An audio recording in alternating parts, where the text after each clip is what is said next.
Yes, hello bakunzi batasisi Hope Ministry nizera ko mugandanya mugira ibihe byiza manamera neza cyane nanje murabona ko meze fresh ndatotahaye yasinye kandi ndanabakunda cyane burya kuko mbandanya mbona ko mwana yamwerekana ko turi kumwe gatanu kuri kagenzi kako rero nkuko mumaze imisi mubibona ni Tarasisi Hope Ministry yabazaniye umuntu mu mushasha Tarasisi Hope Ministry TV kuri screen zanyu umuntu yitwa Patrick Mazimpaka Karabo Kimana ngo the only one n'ibindi byinshi bigiye bitandukanye rero nuno musi nasubiye kumubagarukanira kugira ngo mumenye byimbitse mbega Mazimpaka Patrick ninde ni muntu ki asanzwe akora ibiki kubera ubuheruka yarababwiye ariko yabiciye ku mayange kubera nyene ngira nakanya katari kariko karamugora natwe akanya nyene ari umuntu asha akorera ku mwanya kubera murazi ko lota passer no revient jamais urumva ko ibintu nyene bibandanye biganeza n'agafaransa umuntu agenda arashirako rero nuko bimeze nizera ko mwana yamubwira nibihe byiza mugire subscribe kugira ngo tubandanye tubona ko turi kumwe share kugira ngo mubihereza abandi bantu mugire na comment kugira ngo tubone ati wow abantu turi kumenisa ibintu meze neza cyane rero nabagarukaniye Mazimpaka Patrick mwari mwamubonye ubuheruka nanje ubu natangaye kuza ndavuga akanyarwanda ko tumaranye iminsi urumva nyene haje umuntu nyene ngo ariko nyene usanga ugiye hambavu y'umuntu usanga nawe abona ko nsanzwe ndanirabura mu minsi nanze usanga ndumuzungu nta kibera ubusa nuko bimeze rero nabazanye Patrick Mazimpaka kugira ngo mumenye Patrick Mazimpaka ninde asanzwe akora ibiki yavutse ryari mu bisanzwe ubuzima bwiwe muri rusange ikuntu bwagiye buragenda kugira ngo agere gushika ageze ibujumbura kuva kivuka ahigiye usanga atavyibuka ariko amaze guca ubwenge ubuzima bwe bwagiye burabandanya gute araza kutwibwira gushika ageze ibujumbura yes rero ni Patrick Mazimpaka twakiriye muri studio za Tarasisi Hope Ministry TV welcome again brother. Nitwa Mazimpaka Patrick wenda nkuko mwabivuze ndumva kubisubiramo ntacyo bitwaye ku mazina y'ubustari nitwa Akarabo Kimana niryo zina ritrendinga cyane hariya mu Rwanda. Yes, ndi umupapa mfite umugore n'umwana umwe umwana arenda kuzuza imyaka 2 w'umuhungu w'umukobwa w'umuhungu mfite umwana w'umuhungu asanzwe nawe afise urukoba nk'ugwa canke wewe abo ibyo ngibyo byo ndumva twaza kubigarukaho nyuma abantu bagira amatsiko ni birebire cyane Patrick rero nishimiye kongera kugaruka kwa mu mayikaze nabyo nakarusho Imana ibaha umugisha cyane welcome. Okay, Patrick Mazimpaka wamaze kwivuga amazina Karabo Kimana tuze twakoresha Karabo Kimana cyangwa dukoreshe yose Karabo Kimana niryo abantu bazi niryo mva buri fiere naryo cyane oya ni naryo rizwi ari iwacu. Okay, reka nanjye ndabimenye nzi nakoresha Karabo Kimana. Okay, Karabo Kimana yavutse ryari yavukiye tubanze twishyure ko ivyo bibazo bibiri. Urakoze cyane navutse mu kwezi kwa 9 ku itariki 30 1993 nibwo nari mbonye izuba saa 5 z'ijoro ari ku cyumweru mvukira aho bita Ikinyinya ni mu karere ka Gasabo mu mujyi wa Kigali. Uri umunyamuji mu bisanzwe na amateka maremare ubu ngubu ntago ariho ntuye mu nkengero ariko ndaza kubwira abantu impamvu nyine navuye mu mujyi wa Kigali nyine. Urazi mu Burundi bavuze ngo umuntu n'umunyamuji abarimo kandi kantu kihishije inyuma oya ndi umunyamuji kuko n'umundi ntuye hafi yaho mu bisanzwe mu Burundi bakoresha akajambo ngo naka n'umunyamuji aba ari umuntu w'escro gatoya nyine ukuntu. Okay, ntago ndi umunyamuji rero neza. Naguhaye ikaze kandi mu studio za Tarasisi Hope Ministry TV. Yego murakoze cyane. Yasubije kutubwira umwaka wavukiye ko aho wavukiye Karabo Kimana aravutse avuka nkuko abandi bana bavuka ariko avukana urukoba rutandukanye n'ubwo abandi ntibari bwace ubwenge umenye kuntu byariko biragenda ariko umaze guca ubwenge nizera ko bakubwiye story yawe utubwira muri rusange story yawe umaze kuvuka kuntu byabandanije. Urakoze cyane ubundi ndagira ngo mbwira abantu ko byatangiye. Mukuru wanjye niwe wabanje kuvuka avuka mama akora mu kigo cya Dechouveri cy'abazungu b'abadage noneho Decuveri ni kinyamakuru. Decuveri cyari kinyamakuru n'ubundi ariko muri rusange hakorerwamo n'ibintu byinshi. Papa rero ubwo we yakoraga mu bindi bintu bitari itangazamakuru. Yari umu-interpreter, yari umusemuzi.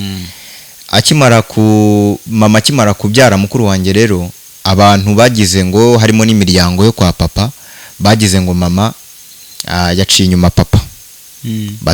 Abantu batangira kujya mu matwi papa baramubwira bati umudamu wawe wamuzanye ari umuntu witonda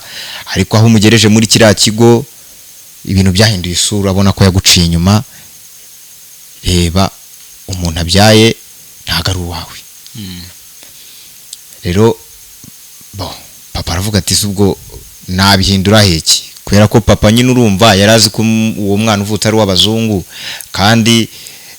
abo bazungu nibo bamukoreshaga yanga kubigira birebire kuko yaravuga ati ninterera hejuru baranyirukana. Nyuma rero papa akomeza kwitoratoza kuri mama, abazungu nyine bo batabizi batazi bijya mbere batazi birimo kubera muri urwo rugo rw'umukozi wabo. Aramubwira ati kuki wanciye inyuma, akajya mushyiraho pressure nyinshi cyane. Aramubwira ati rero mama ariko akajya musobanura akamubwira ati je ntago naguciye inyuma, ni ibintu byabaye nanjye sinzi uko byaje. Papa aramubwira ati rero kugira ngo nemere ko ibi bintu ari byo ntuzengere ugaruka hano mu kigo kungemurira ko urumva mama yajyaga haza amuzaniyemo ibiryo. Papa aramubwira ati ntuzongere ugaruka muri iki kigo, ubanze usabyara undi mwana, nubyara umwana akaza yirabura naraguciye kungemura muri iki kigo nzamenye yuko uriya mwana ari uw'abazungu. Ariko nubyara undi usa n'uyu nguyu neza uruko babisa nzamenye yuko abana ari abanjye. Noneho mama arabyumva aravuga ati mbo ntacyo reka suko utaza hano mu kigo ukenda bikora tu. Mama aragenda haba mu rugo rwiwe akomeza kubayo aratwita bisanzwe. Agiye kubyara ahita abyara Karabo k'Imana ari we ngewe ndi umwana wa kabiri. Noneho icyo gihe mbye ngo saa 5 z'ijoro abantu bahise baza kureba ibara ry'uwo mwana byaye. Ntabwo abantu bari baje gucelebratinga ahubwo bari baje guhinyuza babandi bari baragiye mu matwi papa bamubwira bati uriya mugore wawe yaguciye inyuma. Baje kubagaho barirukanka aravuga ati reka tujye kureba umwana byaye ukuntu asa. Bakimara kuhagera urumva icyo gihe no ku amashanyarazi ibi by'imiriro byari bitaraza. Bacanye amatoroshi bakajya baza bagacana ati reka turebe. Bagacana itoroshi umuntu agacana yareba kumbi nawe kuko mukuru wanjye yitwa Mboneye, kumbi nawe ni Mboneye. Nawe ni Mboneye. Bakahamagarana ku matelefone ati rega nawe ati umwana yabyaye ni Mboneye. Papa nawe icyo gihe we yarataraza yari yagiye mu kazi yatinze araza basanga abantu baraho ngaho bumiwe. Atavuga ati se bimeze bite ko ndamutameze neza, ati genda urebe umudamu wawe yabyaye. Se nimba yabyaye nibyo bitumye mutishima kandi kubyara ari umugisha. Papa itagenda ajya kureba arebye asanga umwana wavutse asa na wa wundi wa mbere. Papa arishima araserebura kuramo umupira asigarana isengera avuga ati kabisa ndabona ibintu ari sawa, umudamu wanjye ntago yanciye inyuma rwose. Atangira kumubwira amagambo menshi amusaba imbabazi ko yamuhemukiye, yamushyiragaho ibintu bya pressure n'ibiki byose byo kumubwira ibintu bitari byiza, amubwira ko yamuciye inyuma amusaba imbabazi. Ariko uko asohoka agiye hanze kureba ba bantu bari baje nabo kureba umwana agasanga bararakaye. Arababaza ati se bite ko murakaye kandi nabyaye mbonye umudamu wanjye yabyaye umwana usa na wa wundi, kuki mutishimye ko umudamu wanjye atanciye inyuma? Wayi kubera iki? Abantu baramubwira ati rero icara hano tuanze tukubwire wangegerawe. Batangira kumutuka ati icara hangaha wowe ibintu urimo ntago bize.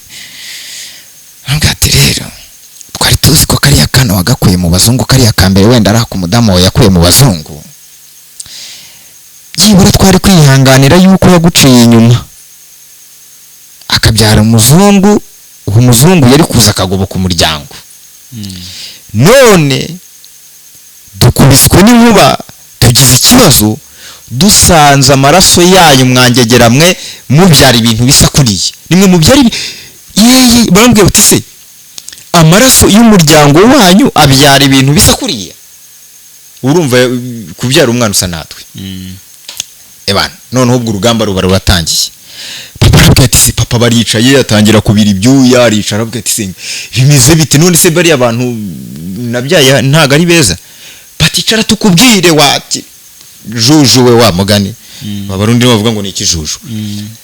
Baramubwira bati wowe ntago ibintu urimo urakina nabyo ubizi, umuntu wabyaye bari abantu icyambere cyo iyo amaze kubabyara ahita ahura n'umwaku mubi uruta iyindi yose. Umwaku bituma yavuze ati bariye batera umwaku mubi uruta iyindi yose. Rero barambwira ati inama twakugira nuko wafata biriya bintu wabyaye abantu benshi batarabibona ukabizingazingira mu kintu cy'igishashi cyangwa cy'igihema ukagenda ukabijugunya, kuko bitabaye ibyo bazagukasira ntago uzigera ugira aho wigeze. Papa arabyumviriza avuga ati koko ibi bintu abantu barimo kumbwira bishobora kuba ari ibyo. Ajya kugisha inama abazungu baramubwira ati ariko ibyo bintu abantu bakubwira byo kujugunya abantu ntago ari byo, bazane twe tubagore tugwa amafaranga tubijyanira iwacu mu Budage. Abazungu rwose babyiyumvamo bumva ko bagiye kugura abantu. Papa arabwira ati murabagura se ko bambwiye ko nta kintu bazamarira mwebwe bazabamara iki? Ati bazane tubagure twebwe ntago tubuze icyo tuzabamaza bazane. Icyo gihe rero papa direct bahise bamwishyura 2.5 miliyoni bamuha n'imodoka 2 ahita bishyira mama aramubwira ati babana twabonaga yuko nta kintu bazatumarira nagize amahirwe nabonye abantu babagura. Mama aramubwira ati iryo jambo uvuze risubiza aho rikuye, ntago nge nagurisha abana nibyariye abana natwise amezi 9 igise cyarandiye wapi nge ntago nakora iryo kosa. Nuko bibi bibazo ariko papa komeza kumubera ibamba. Hashize igihe papa abazungu bamusaba kuza kugusinyira ko yatugurishije. Papa arabwira ati ni muze musinye, ariko abazungu barambwira ati genda ubwire n'abantu bamwe mu miryango yanyu bemera kuza gusinya baze basinye uko twagurishije mutazaduteza ingaru. Ingaru mu Kinyarwanda n'uvuga ngo mutazaza nyine kutugaruza ibyacu twajyanye. Nuko papa icyo gihe abazungu baraje, mama we yakomeje kwanga kutugurisha. Papa agurira abantu bari baje gusinya urwagwa ko batugurishwa, wajya hepfo gatoya kunywa akavyeri. Ubwo ni byeri mu Kinyarwanda. Agezeyo aho yari arimo aranywa byeri atangira gufatwa n'uburwayi bwo mu nda, atangira kuruka amaraso. Atereka icupa hasi ariyumvira arazamuka, azamutse ariko asanga mama yagiye. Mama yari yafashe ngewe na mukuru wanjye yadutorokesheje yagiye kureba hana baduhishe, arimo aradushakira passport kugira ngo adutorokeshe mu bindi bihugu byo hanze. Nyuma rero papa ubwo akigera mu rugo yabaciyemo mo hagati bicaye bagandagaje ngo barindiriye ko aza bagasinya, ahita agenda aryama ku buriri ahita apfa. Direct uwo munsi ahita apfa. Bibi ikibazo abantu baravuga se bite bigenze bite, ariko ikintu ngira ngo mbwira abantu bateza amatwi Tarsis Hope Ministry TV nuko nta muntu wavuma w'Imana itavumye, kandi nta n'umuntu warogoye umugambi w'Imana ku buzima bwawe. Iyi Imana yavuze ngo nzakugirira gutya, naho abana b'abantu bahaguruka bakavuga ibingana iki, ntago babuze umugambi w'Imana gusora, ahubwo kugira ngo wa mugambi w'Imana uburizwemo abo bantu Imana ishobora kureba ukundi kuntu ibigiza hirya. Tujya tubisanga muri Bibiliya tubirebeye muri zira nkuru z'Abisirayeli igihe bavaga muri Egiputa. Farawo yaranze ko bataha ngo bageze kuri hariya kuri iriya nyanja, Farawo akibari inyuma. Abisirayeli Imana yita bacira inzira mu nyanja banyuramo. Farawo nawe agira ngo ni ibintu bisanzwe nyine abonye Abisirayeli banyuzemo ati nanjye nkabirukanka inyuma nkabafata nkabagarura. Abisirayeli bakimara kwambuka bageze hakurya, Abanyegiputa na Farawo bageze hagati, Uwiteka ahita agomorora y'amazi arabatwikira. Ni ukuvuga ngo rero uyu munsi wa none kuba turiho suko abantu babishakaga, ahubwo turiho kubera ko Imana yashatse ko tubaho. Imana yashatse ko ubuzima bukomeza. So urumva rero ubuzima bwacu bwahise bukomeza nyine, ariko ubwo twahise twimuka muri iyo miryango yo kwa papa. Si bose wenda bashaka ko tugurishwa, ariko benshi bashaka ko batugura nyine, ntago batwishimiraga. Twese tujya kuba mu aho bita mu karere ka Rulindo, ariko unyuze mu Gatsata, abarundi bahazi murahazi, unyura mu Gatsata, Karuruma, Kabuye Nyacyonga ukagera Rusine niho mviramo ubundi nkazamuka njya mu rugo. So urumva rero niho mama yahise ajya kuba yari iwabo w'ababyeyi be. Ahageze mama we yahise apfa na papa washize igihe gito arapfa, dukomeza kuba muri ubwo buzima bugoye cyane.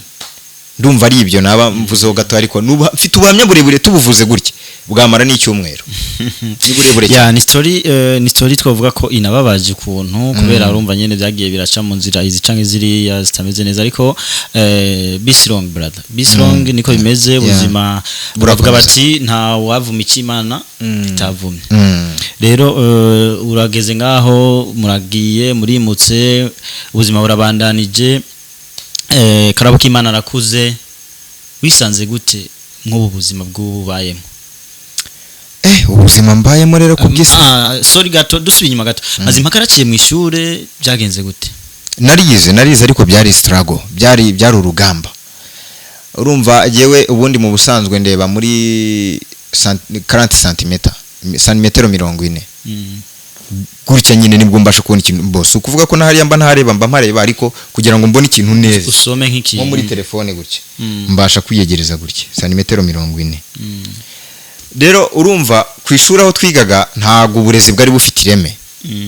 Ntago bwari bufite ireme. Urumva banyicazaga mu bandi banyeshuri, none hakaba hari igihe banyicazaga inyuma, ibyo mwarimu yashyiraga kuri tableau ntago nge nabibonaga. Hari igihe abana bandikaga none mwarimu yaza gukosora, nabona habura umwanya mutonga kosore, nanjye nkiyandika ibintu mfuye kubona bitafite epfo na ruguru. Mwarimu yaza kunkosora agahita njugunyirika yimumaza akabwira ariko iki kiruzuye ngo twavuze ko ibyo twashyize ari ku kibaho ko mbona atari byo wanditse. Urumva namushyiraga ibintu byo gukosora bidafite aho bihuriye n'ibyo yashyize kuri tableau. Byari urugamba, ariko nabona umwanya ndo mwarimu agiye nko hanze abanyeshuri barimo barandika nkahita njya ku kibaho nkandika. So muri rusange ntago ndinkandagira bitabo, nubwo nize bigoye. Nabashije kwiga primaire ndayisoza, secondaire ndayiga, kiraho n'irindi shuri rya ICT.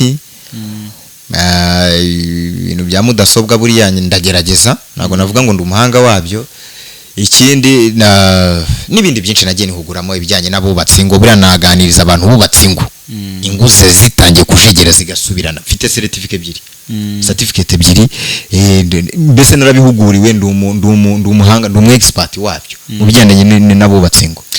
Ubuzima rero burabandanije nyuma yaho mwimutse wagiye mu ishuri urarihejeje. Nenda kubajije wisanze gute muri ubu buzima ubayemo? Ubuhamya bwinshi ko mbufite nkiri mu ishuri. Karibwo nabayeho mu buzima bubi cyane. Icyo gihe twaryaga ahantu twahise tujya kuba, urumva papa na mama, nyogokuru na sogokuru ba mama batarapfa. Icyo gihe twe twahise nyogokuru apfa, twe twahise tujya kuba mu nzu ya musaza wa mama, nayo yari inzu imeze nk'iyasenyutse. Bayivuyemo bajya kuba, musaza we yivuyemo ajya kuba aho bita mu Mutara. None iyo nzu aba ariyo tujyamo, tuyijyamo, ariko ari inzu mbi cyane. Inzu mbi, urumva n'imirima y'iwabo kwa mama kimara kugera muri iyo nzu ise yahise apfa. Noneho imiryango yo kwa mama imwe imirima irayimwima, yanga kumuha 8, ibyo twita 8. Urumva kurya byari haso, byari ibintu biteye ubwoba. Mama twaryaga ari uko avuye kwiba isombe itagira umunyu. Avuye kwiba isombe nabwo twayiryaga ayitekeye aho itagira umunyu. Niyo mpamvu njya nkunda kubwira abantu, nigeze kubibwira Yago ejo bundi araseka. Ni umunyamakuru journalist wo mu Rwanda. Yago Nyarwaya abantu benshi muramuzi. Nababwiye ntiburiye nimujya mubona umuntu harimo ariba, ntimugahite mukubita gutyo, mujye mubanza murebe ese uyu muntu uri muri iba ni ingeso cyangwa wenda n'ubuzima bubi. Urumva mama rero twaryaga iyo somba ruko avuye kuyiba. Rimwe umuntu yigeze kumufatira mu murima we, afata ukuboko kwa mama gushyira ku iva, aramubwira ati ukuboko kwawe nkuvune kurangire wowe urimo uraza kunyiba. Ni birebire twakuriye muri ubwo buzima bugoye. Tumaje kugira hejuru tutangira kujya tujya kwibira mama ibisheke. Hari ibyo biti ibisheke, sinzi naho uko mubyita, imisigati. Tukajya tujya kumwibira ibisheke, tukajya nabwo tugenda nijoro nka 3 kuko twagendaga ku manywa abantu bakatwamagirira ngo yewe ngo dore imari, ngo dore boro, ngo kira kintu ngo kigurishe ngo cyavamo fuso. Bana kibaza harassment yari kuri twebwe yari renze urugero. yari ndababwira ko kuba njyewe ndi hangaha habaye imbaraga z'Imana umva naranapfuye yari iteye ubwoba noneho tureke no kuvuga ngo nahari iwacu mu Rwanda ninaha mu Burundi umuntu wari ufite urukoba rumeze gutya mu minsi iheze byari too much ariko none uzi kukuvuga none ukavugwa n'umuntu ubona atanakurusha ubwenge umuntu akavuga ati kiriya kintu uko kireba uko gisa genda cyanga kandi akakuvuga ubona ari umuntu nyine uraho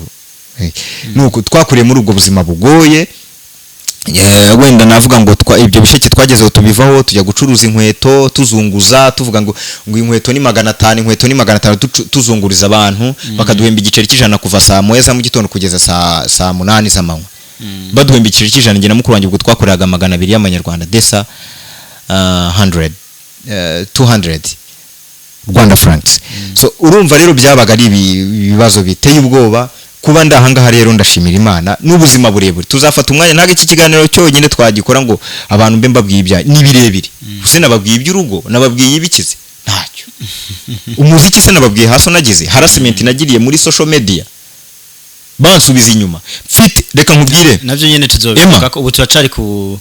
buzima bwawe ukiri umwana ugenda urakura nzababwira turabishika ko navyo nyene kubera ko turumva ni story ndende mfite indirimbo nziza mfite indirimbo nziza ntekeza ko no mu Rwanda abantu bafite indirimbo nk'izanjye ni nka batatu nzi kumvishije nta nubwo wamenya ko ari izanjye mfite indirimbo nziza wa freestyle acapella basi gatoya hariyo mfite ivuga ngo uri umuntu nk'abandi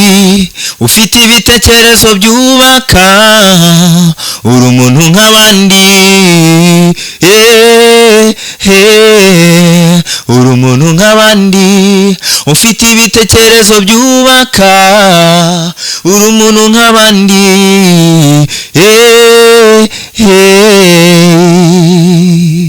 ariko ni nyinshi hari n'izo mfite hariyo narimbanye na Kalise rivuga ngo nshimishwa no kubona njye nawe turi hamwe dufatanyije urugendo kabone n'ubwo hari abatabyumva iminsi izababwira njye nawe njye nawe turi paradizo y'Imana njye nawe ni nyinshi cyane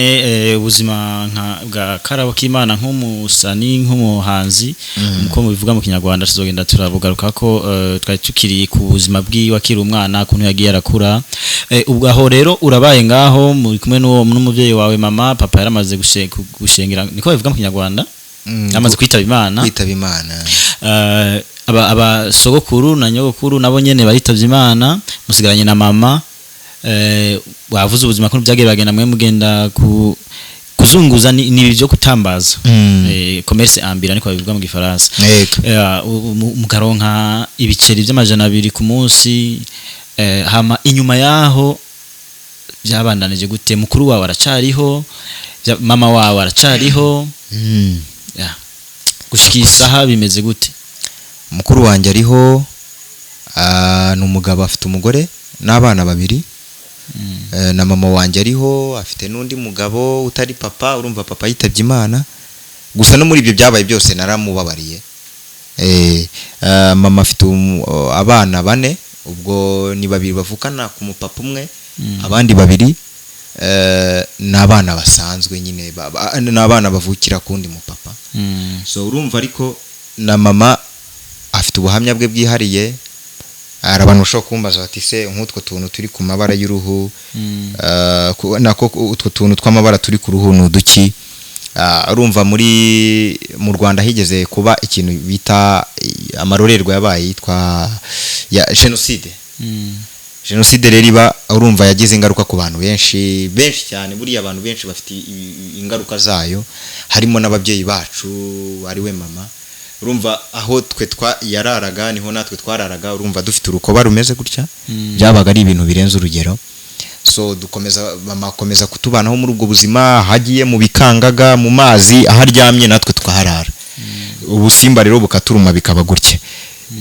dukomeza ubwo buzima ni hustle life bwari ubuzima bwoye ariko icyo gihe twe ntabwo twe tubizi ko twe twakuze tubona iyo jenoside yararangiye ariko urumva na amateka kandi amateka burya ntasibangana dukurira muri ubwo buzima bugoye urumva mama yari afite ibikomere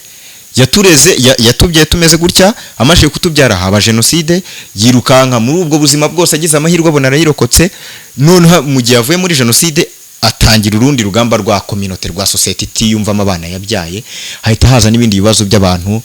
bicaga abantu bafite urukoba rumeze gutya urumva nabyo byari hustle life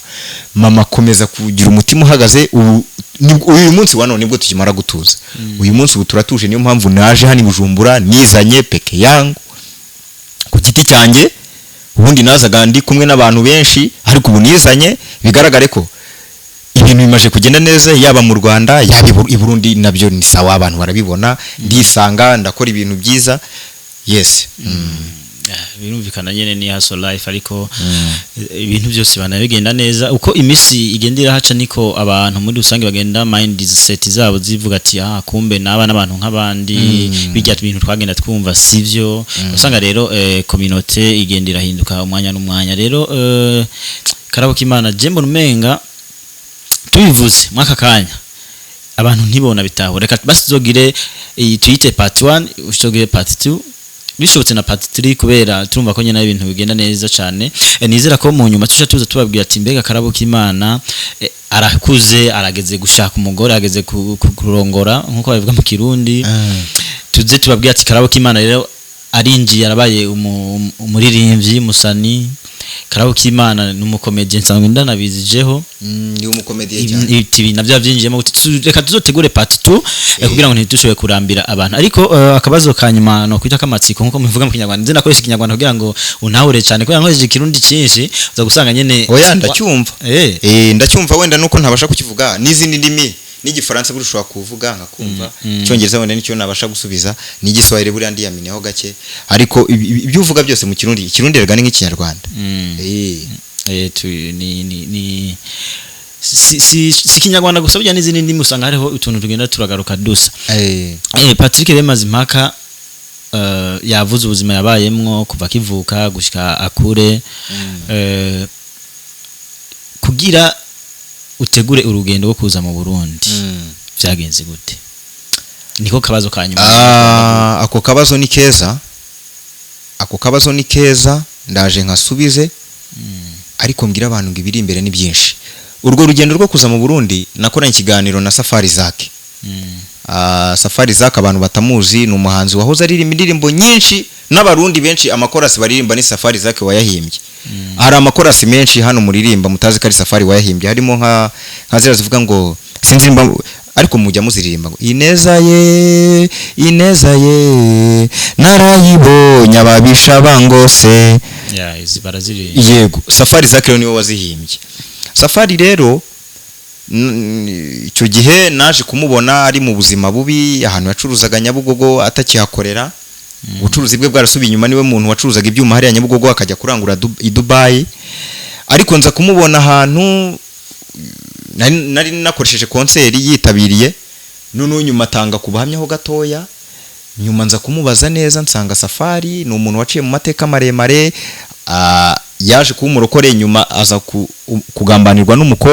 umukobwa amurya imitungo arangije aragenda Safari amera nk'ugize depression abyara abana benshi ubu Safari amaje kugira abana 31 Safari uze kwihangana nagaruka kuvuga nabi impamvu mbivuga abana 29 hari nuko abantu bemera kuko ikiganiro ndibuze kukimwereza Safari Zake ahubwo ndanagutumiye kuri televiziyo afite umugore umwe ariko nyine urumva yabyaye abana ku bagore batandukanye ariko kubera depression kubera ibintu byo kumuhagarika duhuye ndamugana ngwino mujyana kuri televiziyo ya Irene yitwa MI Empire twakora ikiganiro kiza kurebwa na nyiri iyi ministeri yitwa Tarsis Hope Ministry uwo muyobozi wa ministeri abonye icyo kiganiro aragikunda dutanga amanimero kuko urumva ngiye nkunda kwitangira nimero buriya no mu Rwanda ninjye muntu wadukanye ibintu byo gutanga nimero mu bantu ba mbere ninjye wabyadukanye abanyamakuru benshi banambwira ati oya wikora ibyo bintu nkabwira ni oya kuko nge narinze umuvuno wabyo kuko nabiririyeho amafaranga menshi aba diaspora ninjye batangiye baha amafaranga uzi ko mfite inzu nakuye kuri YouTube izi YouTube buriya ziragabura mfite inzu nakuye kuri YouTube iva hasi kuza kuri fondation ndayubaka nyishyiramo umuriro nshyiramo ibintu byose nguriramo intebe nshyiramo tapi urabona ukuntu hano wamere hamurica imani urumva abantu bakurikira showbiz yo mu Rwanda bo barabizi n'abanyamakuru baje kunsura iwanjye mujye no gusacinga kuri YouTube murebe ibyo nagiye nkora bazabatambagiza mu rugo iwanjye muharebe rero Tarisisi nyiri ministeri arampamagara ambwira ati nakubonye uri kumwe na Safari ibintu murimo murakora ni byiza cyane none wazaje kuri ministeri yiwanjye ko dufasha abababaye ukadufasha mu guhumuriza abantu bababaye ujye nambwiye nta mafaranga mfite nta mafaranga mfite menshi yo kuba nafasha abantu ariko byibura nimba koko ushaka konza nk'abahumuriza ndaza ni ibi rero naje kubera Tarsisi Hope Ministry ndanamushimiye cyane umuyobozi wayo ni byiza cyane mushimira ko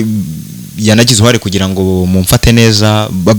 mbe mfashwe neza muri aka kanya hoteli narayemo ni nziza ni hoteli igezweho hano i Bujumbura yitwa Chanceline Star Hotel Chanceline Star Hotel umva ntago nara muri hoteli tari y'abastari kameme ndi umustar jewe ndikibamba ngomba kurara muri hoteli nziza iruta izindi zose Bujumbura abantu rero abarundi mukeneye mushobora kuba bubagorobeyeho mukeneye hoteli nziza ahantu muryama icumbi ryiza kandi ry'amafaranga atari menshi ni Chanceline Star Hotel Star urumva muze mwishyure kandi na amafaranga na amahera makeya ikindi na ahantu hari safe na ahantu hafite urumva ahantu nanjye barimo kujya kundaza na ahantu hari safe nyine hafite umutekano muze rero muhagane unahaganye ukaza ukwishyura amafaranga ubuhaye inkunga Tarsisi Hope Ministry iyo muganye ari amacumbi ya Chanceline mukoze ikintu cyiza cyane kuko biba byiza muteze imbere abarundi muteze imbere bene wanyu ndumva ari byo rero Tarsisi Hope Ministry namwe ndabashimiye cyane yes nakahe kantu wumva noba ntakubajije nk'akantu noba nakubajije uvuga uti sinogena ntabwiye abakurikirana na Tarsisi Hope Ministry TV oya ni byinshi mutambajije kuko hari byo tuzagaruka muga mwaka kanya kantu uvuga uti sinogena ntakavuga abo ikintu navuga gitangaje ni ukuvuga ngo umukobwa nigeze kubibwira abantu wenda tuzagira umwanya tubivuge ngiye nababajwe mu myaka iheze umukobwa yageze kunduma sinzi nimba muri buhabone narambagije abakobwa baranyanga benshi ariko noneho nkumva nyine sinzigera ngira igikundiro abakobwa najyaga ndambagiza umukobwa akagati sinakwemera wowe uri umuntu uri aho ngaho uri umusivili nta kigenda cyawe ntabwo wowe wabasha gutunga urugo ikindi ntiwabasha gutera akabariro mu Rwanda bavuga kwinyensebura muri ari ukuntu bajya babihina nyine bakavuga ngo kwinyensebura noneho nyuma maje gushaka umugore ngo hari umukobwa wongiriye kurashe narashatse twahuriye hariya kwa Rubangura umukobwa yarandumye ndaje mbibereke urumva ndaje mbibereke ariko ibintu byo kurumana abakobwa namwe mujye mubireka rero nete zanjye ziraguye urumva umukobwa yarandumye yakoze ko umuntu watangaye uratagara rega ndi umusore umukobwa yarandumye arambwira ati Patrick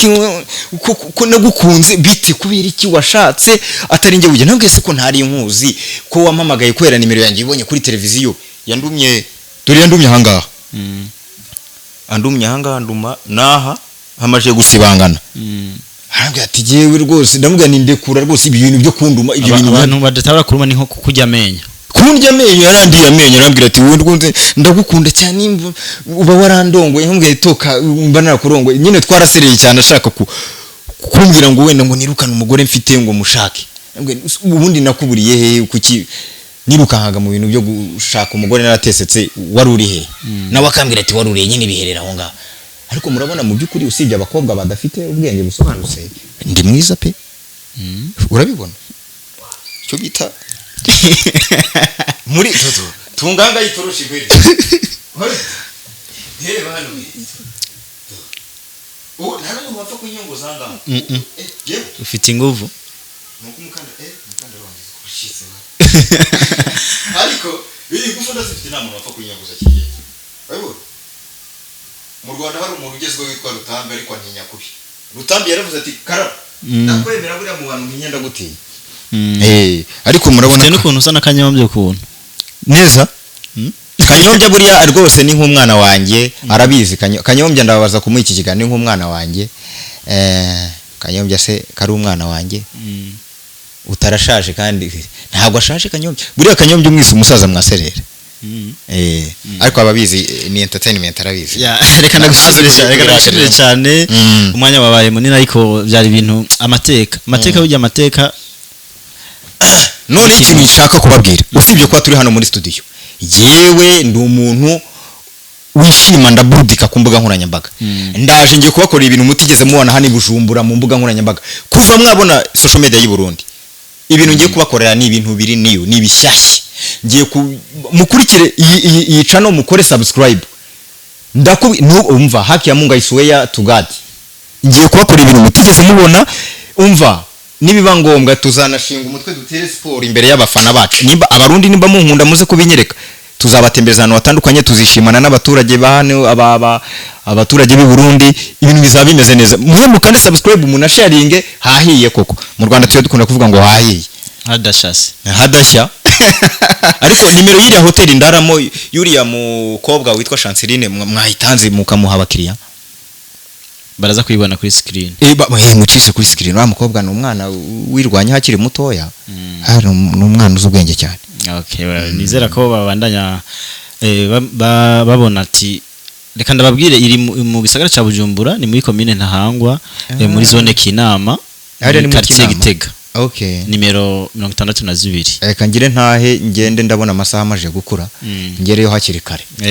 reka tugushimire cyane twizera ko bazobandanya bamenya byinshi kuri Karabo k'Imana akuriya nimero yanjye y'indundi urayizi mpera abafana nimero ariko bamamagare nimero y'indundi bamamagare ariko ikintu ngira ngo mbabwire abafana mwari mwarazimye Roriro nabonye yongeye yazanzamutse ariko Roriro kugira ngo wongere umere neza ukeneye kuzana kuri iyi televiziyo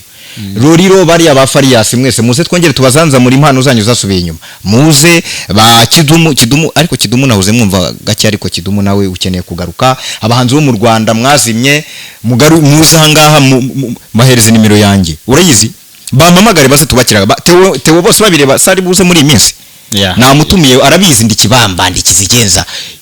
urumva iyo mutumiye aravuga ati daddy arantumiye umva dore kuri murandeba daddy Tewo bose biramfata nka daddy ariko ndamwemera ni legend ataza kubyumva reka ndagushimire cyane nizera ko n'ubundi munsi uzogaruka kuyagira abasanga bakurikirana Tassisop Ministry byinshi kuri wewe kubera ngaha tugize agaparti gatonya kuri kuvyo usanzwe byaranze ubuzima bwawe mu nyuma tuzogenda tuvuga yinjiye mu sani gute byabandanije gute gushika ahageze uwo munsi nizera ko tugenda tubigaruka ko neza cyane byaba byiza ariko reka ntange platform zanjye ho gatoya hari abarundi bashobora kuba bakeneye ko tubamamariza cyangwa se n'abanyarwanda mu munyandikire kuri WhatsApp 0786855784 cyangwa se mujye kuri televiziyo yitwa Tassisop Ministry murebe nimero ziri kuri screen murayibona abakeneye amacumbi abakeneye buri kimwe ibintu byose biri mubarize kuri iriya nimero barabafasha nimushaka no kumbona kwifotoreza kuri ngewe ni 10,000 by'amarundi ushyize mu manyarwanda ni 5,000 kwifotozanya nanjye ni 10,000 by'amarundi ikindi abashaka kuntumira muranyura kuri iriya nimero kuko nge nahamagaye n'iyi ministeri nibo manager wanjye nibo muri budiringe abantu mutegura ibitaramo muvugane n'iyo ministeri kuri izo nimero ziri kuri iyo screen ubundi tuze tuhatwike hashye koko thank you so much reka nabashimiye cyane mwebwe mwanyuranye na Taso Ministry TV nizera ko mwashoboye kumva byinshi cyane mu byaranze Karabo k'Imana ariwe Mazimpaka Patrick muvise ko niryo zina rya Mazimpaka ritaje kubusa burya rafisiyo ryavuye muvise ko byagiye biragenda kuva mu ntango muhava mumbaza ati what's next niko tuzobananya tubazanira stories zerekeye Karabo k'Imana tubabwire byose gushika kuri uno mwanya ivyo yagiye aracamo kugira ngo mubandanye mudekuvura ni muntu ki ariko zonga turabwira n'ibindi bintu bigiye bitandukanye rero mane mugira subscribe kuri channel yacu kugira ngo tubone ko turi kumwe 5 kuri 5 kugira ngo tubone ko madu supportinga mugire share kugira ngo abantu benshi bandanye babona ibikorwa tuba turimwo turiho kugira ngo dufashe abatishoboye ariko nkuko ikivugo cyacu kibivuga ni hope for hopeless ni kuvuga dusubize ikizere abagitaye rero mu gusubiza ikizere abagitaye ubanza kuzana témoignage y'umuntu yabaye yashatse guta ikizere hama kikamugarukamwo kugira ngo nabandi bari ko bakurikirana babona ati kumbe byose birashoboka n'inyuma ya zero irakora niko babivuga rero nizera ko mwage murabibona mwage muravyumva ivyagi yagiye aracamwo rero mu minsi yavuga tuza tubabwire ibindi bigiye bikurikira kubera ko témoignage iruba ku muntu igatuma nabavuga ati kumbe je nari nihebe ariko n'inyuma irakora nta kidashoboka imbere y'Imana rero kandi abashimiye cyane ndabwira ati ubutaha canke mu misiza tuzoca tubazana n'ibindi byinshi bigiye bitandukanye kubyerekeye Karabo k'Imana ndetse n'abandi benshi zonga turabaha abatumire bagiye batandukanye babagirira amatemonyage kugira ngo bashobore kutwubaka imitima basanure imitima yasambutse imitima yaturagaye nkuko bishakunda no kubivuga bashobore bayubaka biciye mu matemonyage kandi abashimiye cyane mane mugira subscribe share like na comment mane mukumwe n'abakire Emmanuel Spido ciao bye hasta la vista à la prochaine.